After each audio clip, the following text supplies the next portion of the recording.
Sydney, Australia. 1863. The gold rush is fading, but the hunger for sudden wealth is not. In the smoky back rooms of the shipping offices, men talk about a new El Dorado. Not gold this time. Something else. Tin, copper, sealskins. The map on the wall shows a speck of land in the sub-Antarctic Ocean, south of New Zealand, the Auckland Islands. To most sailors, it is a graveyard, a place of relentless wind, rain, and fog. But to Captain Thomas Musgrave, it is an opportunity. Musgrave is an American. He is 30 years old, a capable navigator, but a man with a heavy burden. He has a wife and children back in the States, and the Civil War is tearing his country apart. He needs money. Fast money. He sits across the table from a Frenchman, François Reynal. Reynal is the opposite of Musgrave. He is not a sailor by trade. He is a prospector, an adventurer, a man who has survived the Australian goldfields. He is small, wiry, and possesses an intellect that is as sharp as a diamond drill. The islands are empty, Musgrave says, tracing the coastline on the chart. But they say there is argentiferous galena, silver ore, and seals, thousands of them. Reynal looks at the map. He sees the latitude, 50 degrees south, the furious 50s. It is a long way for a maybe, Captain, Reynal says in his clipped accent. It is a schooner, Musgrave replies. The Grafton. She's small, but she's tight. We take 5 men. We go down, we prospect, we hunt seals, we come back rich. It is the classic gamble of the 19th century. Risk your life against the geography. Reynal nods. I have nothing to lose but my time. They shake hands. It is a pact that will be tested in ways neither man can imagine. They are forming a brotherhood of the doomed, but right now, it feels like a business partnership. They need a crew, but they can't afford the best. They hire 3 men from the docks of Sydney. George Harris, an Englishman, young, strong, but quiet. He is the surveyor. He measures the world in chains and links. Alexander Moncare, alias Louis, a Norwegian. He is the muscle, a sailor who has seen the rough side of the world. He is superstitious, fearful of bad omens, but a hard worker. Henry Forgus, a Portuguese cook. He is older, prone to illness, but he can make a meal out of hardtack and salt beef. Together with Musgrave and Reynal, they are 5 men from 5 different nations: America, France, England, Norway, Portugal. They board the Grafton. She is a schooner of only 56 tons. To put that in perspective, she is the size of a modern city bus. They load her with supplies for 4 months: pickaxes for the mining, salt for the sealskins, gunpowder, brandy. Musgrave checks the barometer. It is steady. We sail on the tide, he announces. As they leave Sydney Heads, the sun is shining. The Pacific Ocean looks inviting, but Reynal stands at the stern watching the land disappear. He feels a strange foreboding. He writes in his journal, "We are leaving the known world. We are sailing off the map into a blank space where the only law is the wind." November 1863. The Southern Ocean. The trip south is a descent into hell. As they cross the 40th parallel, the weather changes. The blue sky turns to a permanent, bruising gray. The waves grow to the size of houses. The Grafton is tossed like a cork. She groans and creaks. Musgrave is at the wheel for 18 hours a time. He is battling the westerlies, the prevailing winds that circle the bottom of the globe without hitting land for thousands of miles. Inside the tiny cabin, the crew is miserable. Forgus, the cook, is seasick. He lies in his bunk, praying to the Virgin Mary. Moncare, the Norwegian, is terrified. "This is bad luck," he mutters to Harris. "The birds. Look at the albatross. They are watching us." Raynal, the Frenchman, is the only one who keeps his spirits up. He studies the charts. He cleans the guns. He is a pragmatist. Fear does not empty the bilge, Raynal tells Moncare. Pumping does. They are bonding through shared misery. They learn each other's smells, their snores, their fears. Musgrave earns their respect. He is a master seaman. He threads the needle between storms, keeping the tiny schooner afloat when she should have capsized. He is a good captain, Raynal writes, but he is worried. I see him looking at the horizon, not for land, but for a break. December 1863. Land ho. The Auckland Islands rise out of the mist like a fortress. Black basalt cliffs, jagged peaks shrouded in cloud. The vegetation is twisted and stunted by the wind. It does not look like El Dorado. It looks like Mordor. They sail into Carnley Harbor. It is a massive fjord-like inlet on the southern end of the main island. It should be a safe anchorage. But the winds in Carnley Harbor are treacherous. They funnel down the mountains, creating willy walls, sudden violent gusts that can flatten a ship in seconds. Musgrave drops anchor. They launch the small boat. Raynal and Musgrave go ashore to prospect.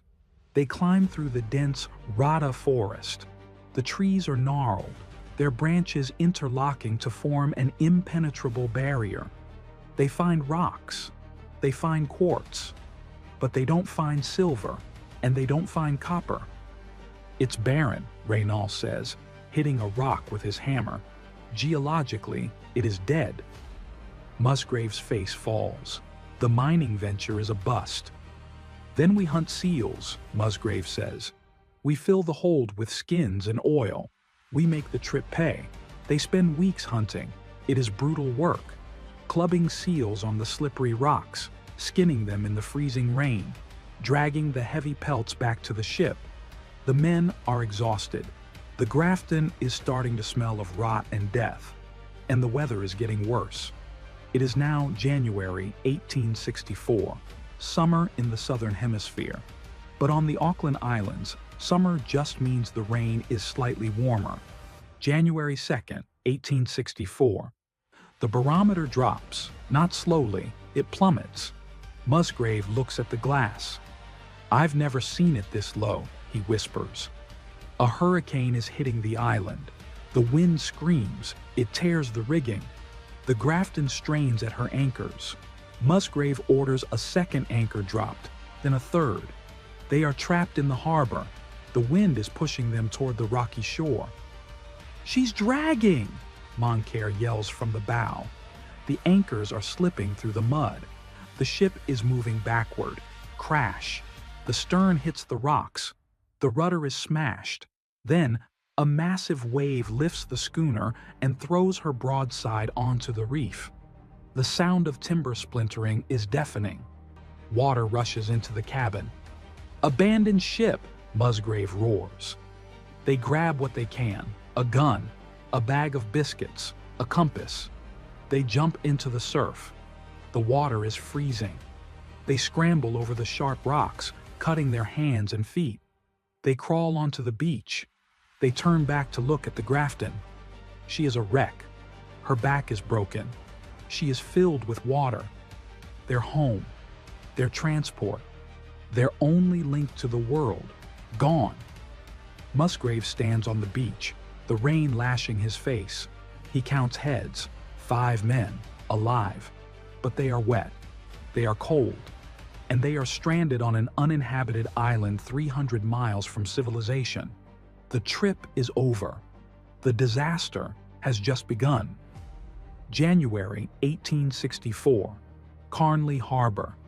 The storm has passed, leaving the Grafton a shattered hulk on the rocks. 5 men stand on the beach. They are wet, shivering, and possessed of nothing but the clothes on their backs and a few scavenged items. Captain Thomas Musgrave looks at his men. He sees the panic in Moncare's eyes. He sees the quiet resignation in Harris. He knows that on a desert island, Despair kills faster than hunger. "We are no longer a crew," Musgrave announces. "We are a family. Rank is suspended. We work together or we die together." It is a radical decision. In the 19th century maritime world, the captain is God. To suspend rank is mutiny. But Musgrave understands the psychology of survival. He needs buy-in, not obedience. They hold a vote.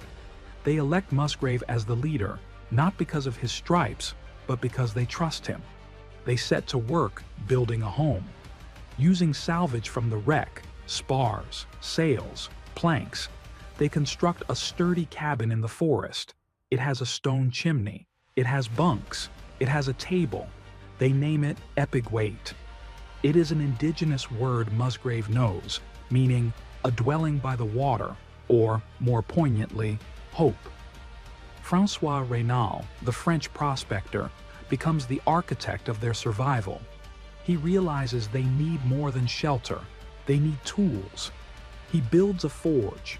He uses the ship's ballast iron for an anvil. He makes bellows out of seal skin. He hammers bolts into needles. He turns a gun barrel into a pipe. Raynal looks at the group one evening by the fire. "We must not become savages," Raynal says. "We must shave. We must wash. We must read." They institute a routine. They hunt in the morning. They work in the afternoon. In the evenings, Musgrave reads aloud from the Bible or teaches the men mathematics. They are hungry. They eat seal meat 3 times a day. It is oily, black, and vile. But they are warm, and they are united. May 10th, 1864. 4 months have passed. The Grafton men are settled. But on the other side of the Auckland Islands, 20 miles to the north, separated by a wall of vertical cliffs and freezing peaks, fate is dealing a different hand. The ship Invercauld emerges from the fog. She is a majestic clipper ship, 1,100 tons. A greyhound of the ocean, carrying a crew of 25 and a cargo of goods from Melbourne to Callao. She is commanded by Captain George Dalgarno. Dalgarno is a traditionalist. He is a man of the quarterdeck. He believes in discipline, hierarchy, and the divine right of officers. The Invercauld hits the cliffs of the northwest coast in the middle of the night. There is no harbor here, no beach, just a wall of granite rising 2,000 feet out of the smashing surf. The ship disintegrates instantly. It is a chaotic, violent wreck. Men are washed overboard. Masts snap like twigs. 19 men manage to wash ashore. They claw their way up the scree slopes, battered, bleeding, and terrified.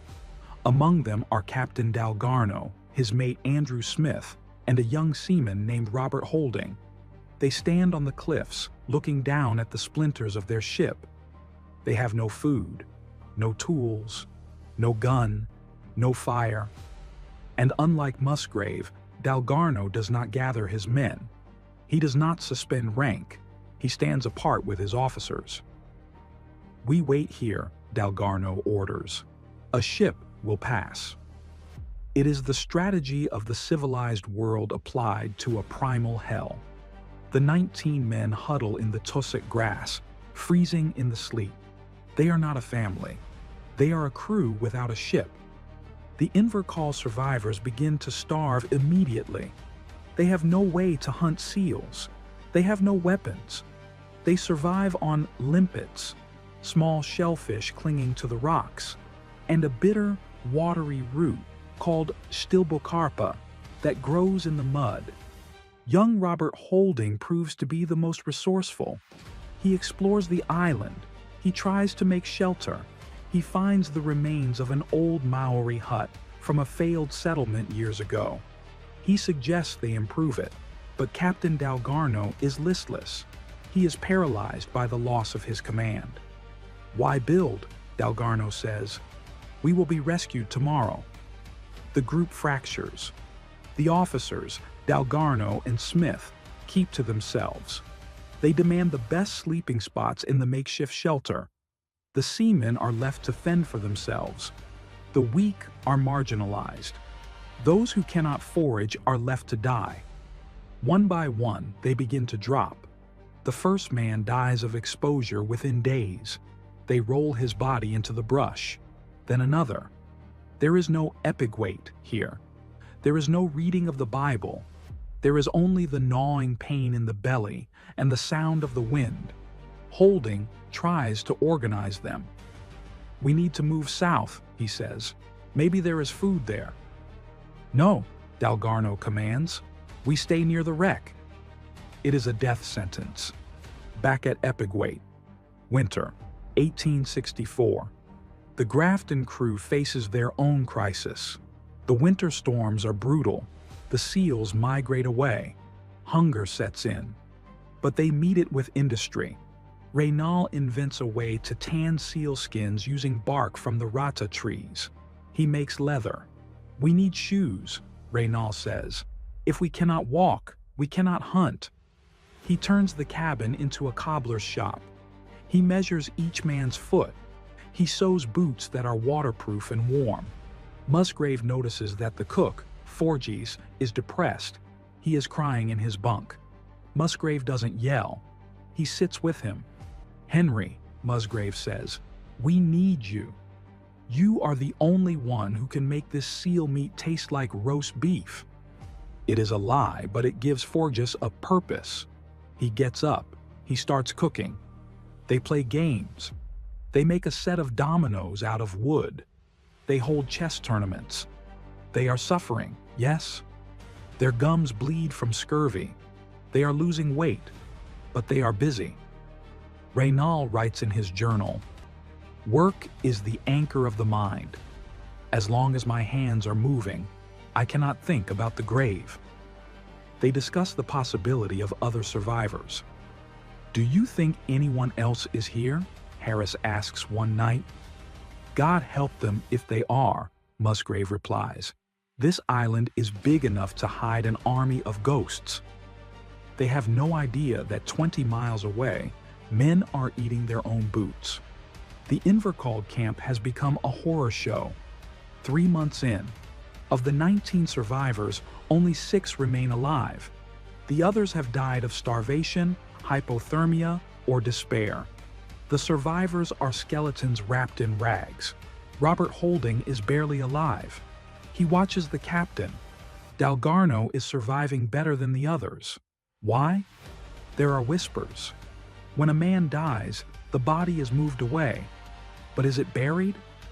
Holding writes later in his memoir, hinting at the unspeakable. They find a body with the flesh stripped from the thighs. It is never spoken of aloud. It is the ultimate taboo. But the hierarchy remains. The officers eat. The men die. The group splits up. Holding leaves the main group. He cannot watch the slow decay anymore. He walks alone. He eats raw roots. He sleeps in holes in the ground. He is looking for the Grafton group, though he doesn't know they exist. He climbs a ridge. He looks south.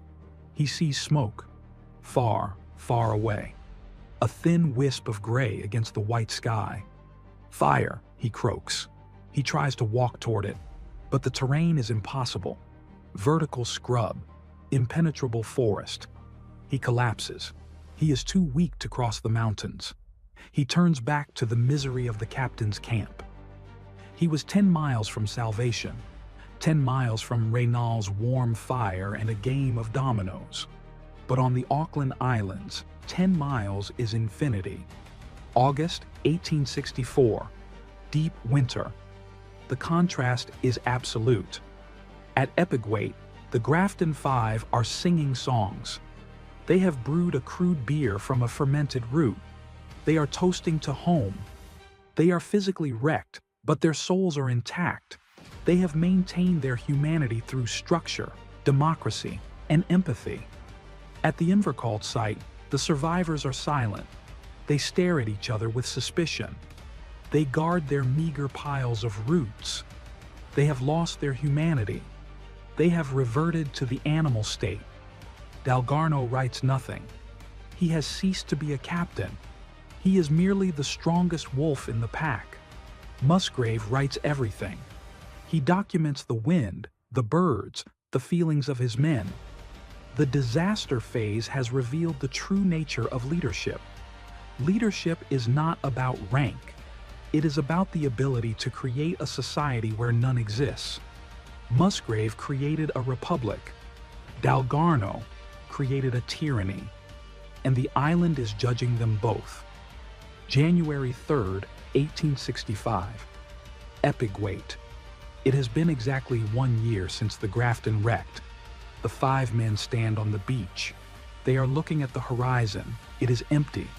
They have kept a signal fire ready for 365 days. They have scanned the ocean every morning and every evening.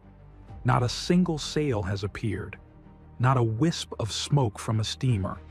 The psychological toll is heavy. Captain Thomas Musgrave is usually the rock, but today he is cracking. He thinks of his wife in Sydney. He thinks of his children. By now, they surely believe he is dead. His life insurance has likely been paid out.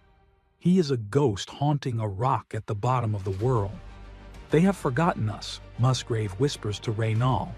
The world moves on. Wars end. Presidents change. And we are rotting here. Francois Raynal, the Frenchman, looks at the captain. He sees the despair taking root. He knows that hope is a finite resource. Then we must remind them, Raynal says. How? Musgrave asks. We cannot swim to New Zealand. No, Raynal replies, looking at the smashed remains of the Grafton's longboat. But we can sail. We have wood. We have iron. We have hands. We have no tools, Francois. No saw, no nails, no oakum. Raynal smiles. It is a thin, tight smile. I will make the tools, Raynal says. And then, Captain, you will sail us home. The project begins. It is one of the greatest feats of engineering in the history of survival. Raynal decides to take the ship's dinghy, a small open boat, and enlarge it. He wants to raise the gunwales, deck it over, and make it ocean-worthy for a 300-mile crossing of the Southern Ocean. But first, he needs a saw. He finds a piece of sheet iron from the wreck. It is rusted and bent. He heats it in his forge. He hammers it flat. Then, using a hammer and a chisel made from a hardened bolt, he cuts teeth into the iron, one by one. Clink, clink, clink. It takes days. His hands are blistered and bleeding. Finally, he has a saw. He tests it on a rata log. It bites. It cuts. The men cheer. It is a small victory, but it changes the atmosphere of Epigwait. They are no longer castaways. They are shipwrights. Raynal doesn't stop. He needs nails, hundreds of them. He spends weeks at the forge. He pumps the sealskin bellows until he is dizzy from the fumes. He hammers old bolts into 700 nails. He makes gimlets. He makes chisels. He makes a plane out of a gun barrel. George Harris, the surveyor, helps him. Moncare and Forgus hunt for seals to keep the workers fed. They are a machine, a society dedicated to a single purpose: escape. Raynal writes in his journal, I am tired, my back aches, my fingers are stiff claws, but every nail I forge is a step toward France. February 1865, the North Coast.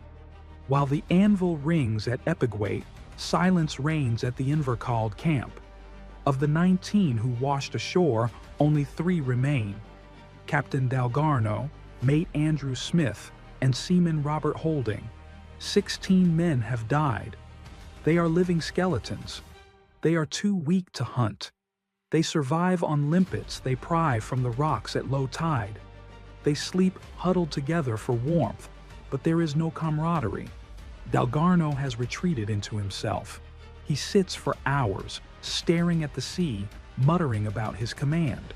Holding is the only one with a spark of life left. He dreams of the smoke he saw months ago. He tries to convince the captain to move south again. There must be people there, holding rasps. The smoke was real. It was a cloud, Dalgarno snaps, or a volcano. There is no one here but us and the dead. The leadership failure is total. Dalgarno's refusal to adapt, his refusal to explore, has doomed his crew. They are waiting for a ship that will never come to a coast that ships avoid like the plague. They are dying of passivity. June 1865. Epic-weight. The boat is finished. It is an ugly, sturdy Frankenstein of a vessel. It is roughly 17 feet long. The planks are mismatched. The seams are caulked with seal blood and clay. The sails are a patchwork of old canvas. They name her the Rescue. But now comes the hardest mathematics of all. The boat is too small for 5 men. It can carry 3, perhaps. With 5, it would be swamped by the first wave in the furious 50s. They gather around the table in the cabin. The firelight flickers on their bearded faces. 3 go, Musgrave says. 2 stay. It is a sentence of potential death for those left behind. If the Rescue sinks, and the odds are high, the 2 men on the island will never be found. They will die alone. Musgrave must go. He is the only navigator. Raynal must go. He built the boat. He knows its limits. That leaves one spot. Harris, Moncare, or Forgus. Harris speaks up. I'll stay, he says quietly. I'm not a sailor like Moncare, and I'm younger than Forgus. I can wait. Forgus, the cook, is terrified of the ocean. He remembers the wreck. I stay too, he says. I cook for Harris. We wait for you. So it is decided. Musgrave, Raynal, and Moncare will sail. Harris and Forgus will hold the fort. It is a moment of profound sacrifice. Harris is giving up his seat on the lifeboat. We will come back for you, Musgrave promises. On my honor as a Mason. On my life. I will come back. July 19th, 1865. The dead of winter. They choose winter to sail because the prevailing winds shift slightly, giving them a better chance of reaching Stewart Island, the southernmost tip of New Zealand. They drag the Rescue to the water. She floats. She leaks a little, but she floats. They load her with seal meat, water, and the precious navigational instruments. Musgrave hugs Harris. He hugs Forgus. There are no tears. The emotion is too deep for that. Keep the fire lit, Raynal tells them. Watch the horizon. Go, Harris says, before the tide turns. Musgrave, Raynal, and Moncare climb into the small boat. They raise the patchwork sail. The wind catches it. The Rescue heels over and accelerates toward the harbor mouth. Harris and Forgus stand on the beach. They wave until the boat is a speck. Then, they are alone. 2 men in a cabin built for 5. The silence of the island rushes back in, heavier than before. Harris turns to the cook. Well, Henry, he says, what's for dinner? The Rescue hits the open ocean. It is a nightmare. The waves are 40 feet high. They are graybeards, massive walls of water that roll around the globe unimpeded. The Rescue is a cork. Musgrave is at the tiller. He is tied to the boat so he won't be washed overboard. Raynal and Moncare are bailing. They bail with a bucket, with their hats, with their hands. The water is freezing. If they stop bailing for 5 minutes, they sink. Raynal looks at the waves. They tower over the mast. He is sick. He is exhausted. His body, weakened by a year of malnutrition, is failing. But his mind is clear. He watches Musgrave. The captain is in a trance state. He is reading the water, anticipating the blows. He is a virtuoso, Raynal thinks. He is playing the ocean like a violin. Night falls. It is pitch black. They have no lights. They are sailing blind into a gale. Musgrave steers by the feel of the wind on his cheek. Hold on, he screams every few minutes as a breaker crashes over them. They are wet, frozen, and terrified. But they are moving north. Every hour is a victory. Every mile is a miracle. They are sailing the impossible voyage. Day 5 of the voyage. They are delirious. They haven't slept. They haven't eaten hot food. Moncare is hallucinating. He sees his mother in the waves. Musgrave's hands are frozen into claws around the tiller. He cannot open them. "Land," Reynal croaks. Through the mist, a dark shape appears. It is Stewart Island, New Zealand. They have done it. They have navigated 300 miles of the worst ocean on Earth in a homemade boat. But the danger isn't over. They have to land. The coast is rocky and the surf is high. Musgrave spots a small inlet, Port Adventure. He guides the rescue in. They ground the boat on the sand. They try to stand up. They fall down. Their legs don't work. They crawl onto the beach. They hug the sand. It is wet, cold New Zealand sand. They are alive. But they are alone on a wild coast. There are no houses here, no people. They have escaped the prison, but they are still in the wilderness. And back on the Auckland Islands, Harris and Forgus are marking another day on the calendar, watching the empty sea. July 24th, 1865, Stewart Island, New Zealand. Musgrave, Reynal, and Moncare are lying on the sand at Port Adventure. They are alive, but they are wrecked men. They are emaciated, covered in saltwater sores, and their legs have atrophied from the confinement in the small boat. They drag themselves into the bush. They see smoke, not a signal fire, a chimney. A small house stands in a clearing. It belongs to a man named Captain Cross, an oyster fisherman. Musgrave knocks on the door. Cross opens it. He sees 3 creatures who look like bogmen. Their beards are matted. Their clothes are made of sealskin and canvas, and they smell of the deep ocean. "Good God," Cross says. "We are from the Grafton," Musgrave croaks. "Wrecked on the Auckland Islands. We have men left behind." Cross pulls them inside. He gives them tea. Hot, sweet tea. He gives them bread and butter. To Reynal, the taste of the butter is overwhelming. He weeps. It is the taste of civilization, of cows, of green grass. They sleep in real beds for the first time in 20 months. The softness of the mattress feels wrong. They wake up panicked, thinking they are adrift. But Musgrave cannot sleep. He is haunted. "Harris and Forgus," he mumbles in his fever dreams. "I promised." Captain Cross takes them on his cutter, the Flying Scud, to the mainland port of Invercauld. They arrive like ghosts returning from the grave. The town is shocked. The Grafton was listed as lost with all hands a year ago. Musgrave goes straight to the authorities. He is still weak, leaning on a cane Reynal made for him. He meets with the receiver of wrecks. "I need a ship," Musgrave demands. "I have 2 men starving on that rock. I promise to go back." The official looks at the regulations. "The government cannot fund a private expedition without approval from Wellington," the official says. "It will take weeks." "Weeks?" Musgrave slams his fist on the desk. "They don't have weeks. They are eating seal blubber and praying for a sail." The bureaucracy is a cold wall. But the people of Invercauld are different. The story spreads through the pubs and the churches. The captain who sailed 300 miles in a dinghy to save his crew. A public meeting is held. A hat is passed around.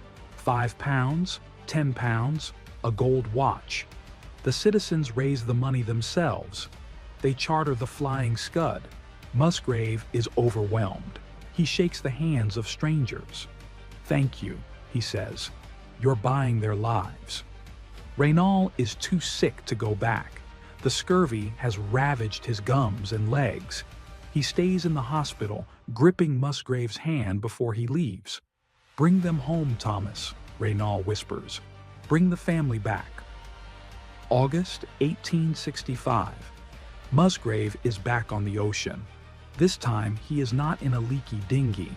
He is on the Flying Scud, a stout cutter with a full crew. But the Southern Ocean does not give up its prisoners easily. The wind is against them. They are battered by gales. Musgrave paces the deck. He is terrified.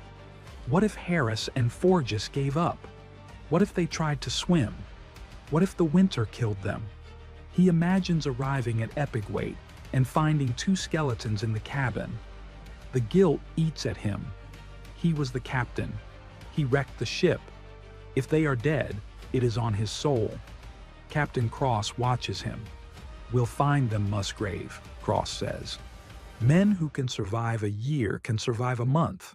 "You don't know that island," Musgrave replies, staring at the gray horizon. "It breaks iron. Flesh is nothing to it." They reach Carnley Harbor. The familiar cliffs rise out of the mist. The sight makes Musgrave sick to his stomach. He raises his telescope. He scans the shoreline where Eppigwait stands. The cabin is hidden in the trees. "Do you see anything?" Cross asks.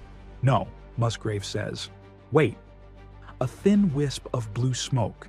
It is rising from the chimney Reynal built. "They're alive," Musgrave shouts. "Signal the gun." The Flying Scud fires its cannon. Boom! The sound echoes off the mountains. On the shore, 2 figures stumble out of the cabin.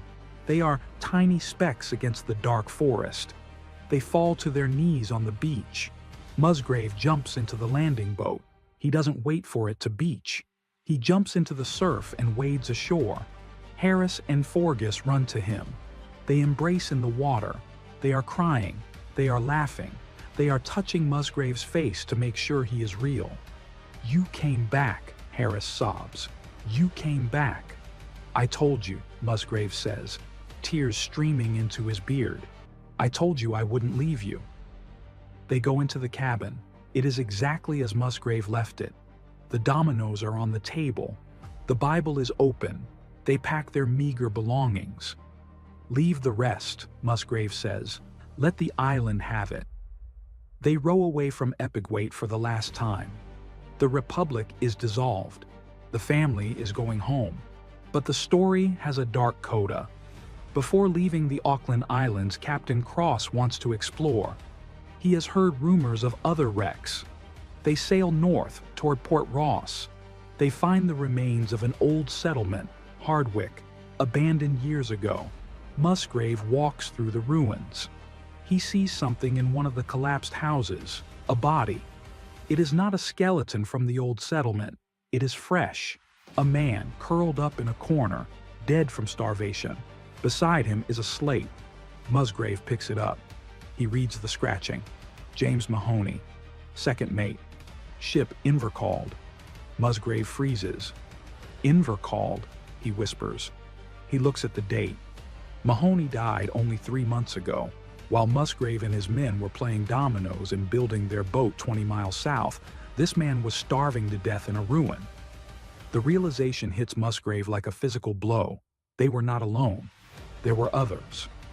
"Search the area," Musgrave screams. "There might be more." They search the ruins. They find nothing but silence. Musgrave stands over the body of Mahoney. He feels a chill that has nothing to do with the wind. He realizes the terrifying randomness of survival. His men lived because they had a leader who united them. These men died because, why? He doesn't know the full story of Captain Dalgarno yet, but he knows that this island is a tomb. The Flying Scud returns to New Zealand, but the mystery of the Invercauld haunts the authorities. Another ship, the Amherst, is sent back to search the island thoroughly. They find them. 3 men, Captain Dalgarno, Mate Andrew Smith, Seaman Robert Holding. They are found at the north end of the island. They are in a pitiable state. They are unrecognizable as humans. They are wild animals, snarling and cowering. When the rescuers approach, Dalgarno tries to maintain his dignity, but he cannot stand. Holding, The young seaman who kept them alive weeps silently. They are loaded onto the ship. 19 of us, Holding whispers to the rescuers. 19 came ashore. Where are the others? Dead, Holding says. All dead. The two crews are finally off the island. But as they sail back to civilization, the contrast becomes the talk of the maritime world. The Grafton, 5 wrecked, 5 survived. The Invercauld, 19 wrecked, 3 survived. The difference wasn't the ship, it wasn't the supplies, it wasn't the weather, it was the men, and specifically, the captains. October 1865, Melbourne, Australia. The survivors of both shipwrecks are finally back in a major city. They sit in a hotel dining room. It is a scene of jarring contrast. At one table sits Captain Thomas Musgrave and his men from the Grafton. They are thin, weather-beaten, and scarred. But they are laughing. They are passing bread to each other. They are a unit. At another table across the room sits Captain George Dalgarno of the Invercauld. He sits with his mate, Andrew Smith. They eat in silence. They do not look at each other. And sitting alone at a small table in the corner is Robert Holding, the seaman who kept them alive. He is ignored by his officers. The public sees this tableau. The newspapers see it. The statistics are published in the Argus and the Age. Grafton, wrecked for 19 months, 5 men, 5 survivors. Invercauld, wrecked for 12 months, 19 men, 3 survivors. The question on everyone's lips is simple. Why? Dalgarno tells the press his version. The island is a hell, he says. It is barren. There is no food, no shelter. We survived only by the grace of God. Then Musgrave speaks. The island is hard, he admits. But there are seals. There are birds. There are roots. If you work, you live. The discrepancy is damning. Musgrave's crew built a house, a forge, a tannery, and a boat. Dalgarno's crew starved to death while waiting for a ship. The public verdict begins to form. It is not a judgment of the ocean. It is a judgment of character.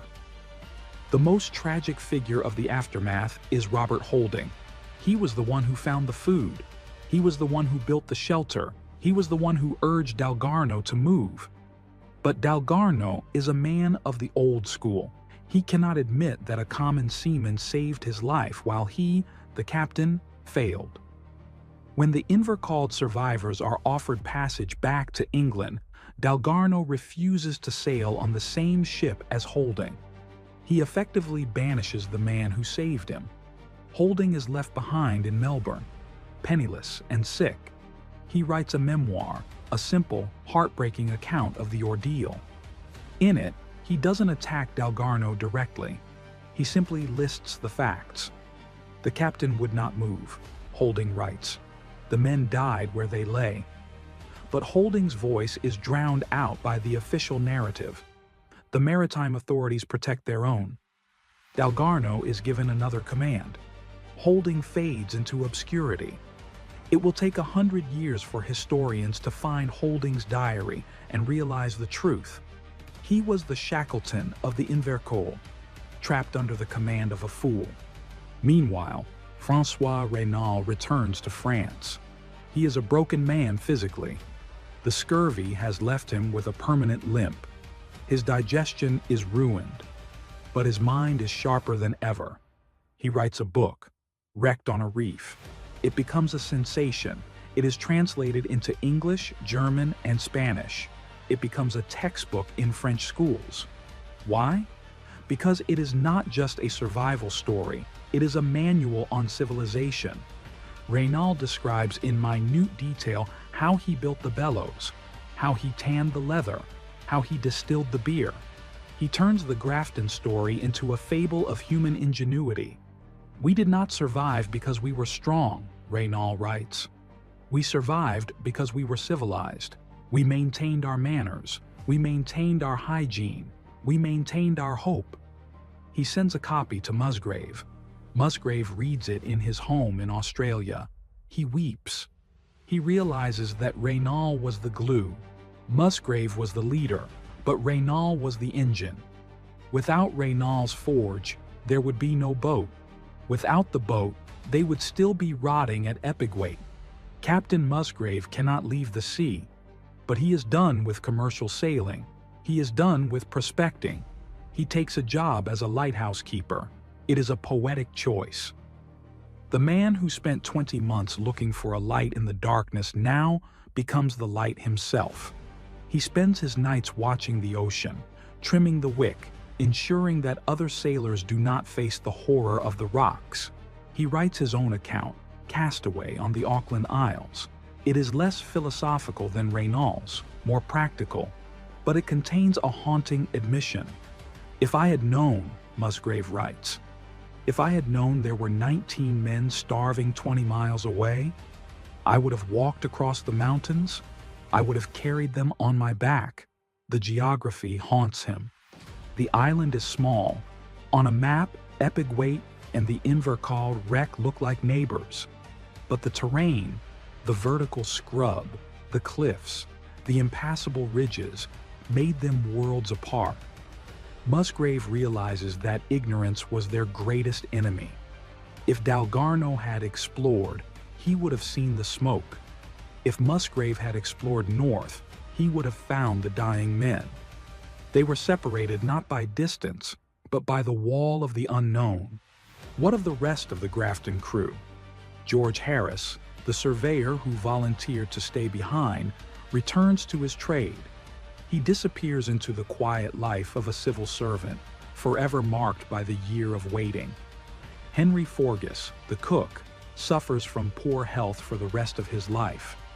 The terror of the wreck never leaves him.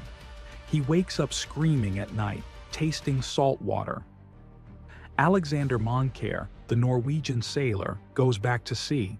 He drowns a few years later in another shipwreck. The ocean finally claimed him. They drift apart. The Republic of Invercauld dissolves into memory, but they stay in touch. They send letters. Do you remember the seal soup? Do you remember the game of dominoes? They share a bond that no one else can understand. They know what it is to be dead and then come back to life. 3 years after the rescue, another ship, the General Grant, hits the Auckland Islands. It crashes into the cliffs on the west coast. 68 people die.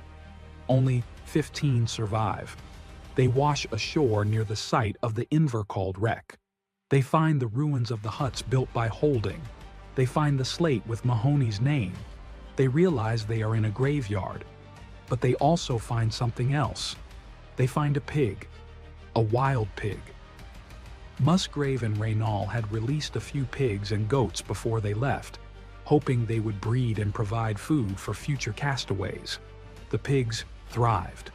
The General Grant survivors hunt the pigs. They eat pork. They survive.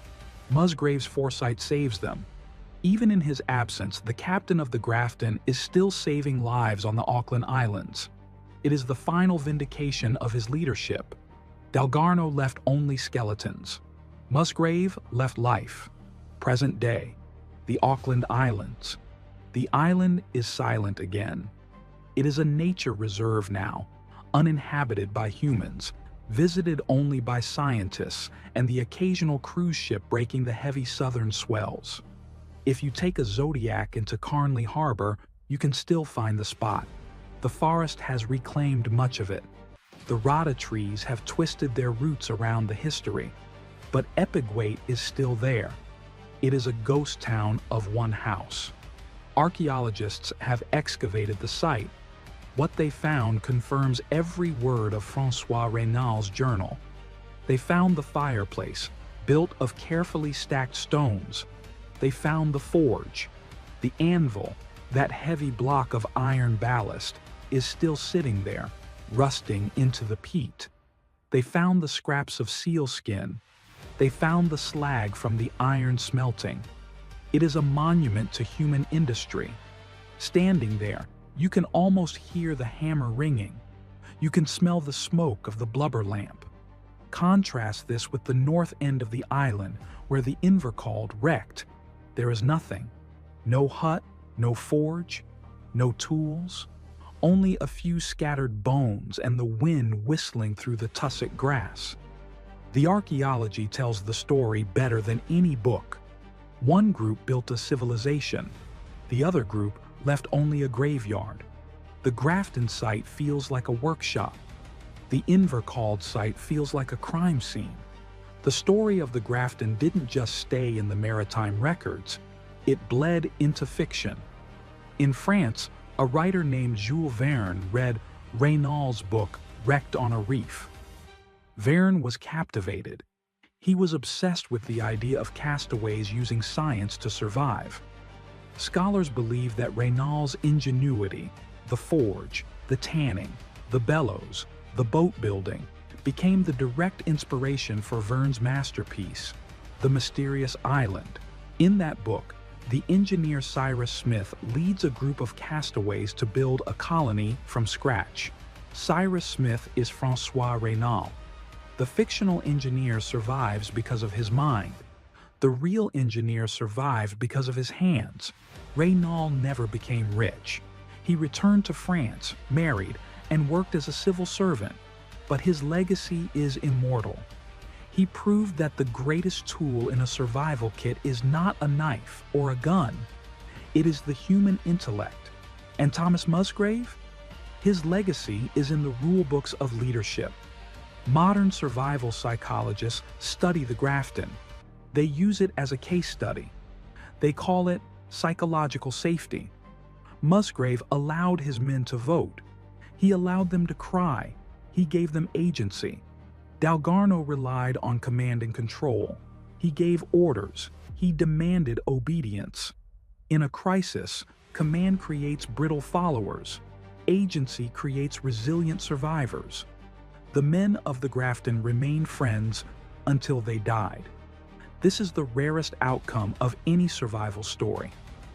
Usually, castaways hate each other. They are reminded of their trauma every time they see the other's face. But Musgrave and Raynal wrote to each other for decades. In one letter, Raynal wrote to Musgrave, "Do you remember the beer we brewed? It tasted like mud, but we drank it like champagne. We were kings of our own island, Thomas. We were freer there than I have ever been in Paris." It is a profound admission. They suffered, they starved, they froze, but they also found a version of themselves that civilization could never unlock. They found out exactly who they were. Musgrave was a protector. Raynal was a creator. Harris was a stoic. They didn't just survive the island, they mastered it.